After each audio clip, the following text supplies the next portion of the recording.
Il avait planté ses vignes dans un lieu auquel nul ne croyait, s'était fâché avec les plus grands critiques et importateurs. Pour finalement obtenir un succès mondial. Le patron du domaine de Trévalon s'est éteint à l'âge de 71 ans. Il disait: « Oui, ça m'énerve de voir que mon vin blanc est vendu 300 € dans certains restaurants parisiens. C'est trop. » Il ruminait, parfois, Éloi d'Urbach. Mais son visage s'éclairait au premier bon mot.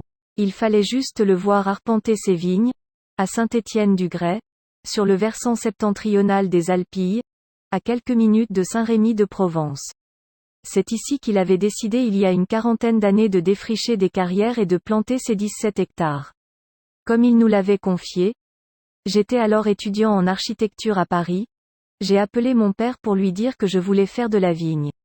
Il m'a dit que je devais d'abord terminer mes études. Je ne l'ai pas écouté. Le fils du peintre et sculpteur René d'Urbach abandonnait la rive gauche de Paris, où il ne manquait pourtant pas de s'amuser. Avec mon cousin, nous avions rencontré le légataire de mon parrain, l'artiste Albert Gley. Nous l'aidions à vendre ses tableaux. Avec l'argent gagné, nous allions flamber dans les grands restaurants, nous buvions du Haut-Brion ou d'autres grands crus. Éloi d'Urbach s'installait, sa mère lui donnait l'argent de la vente d'une tapisserie reproduisant Guernica de Picasso, un ami de la famille.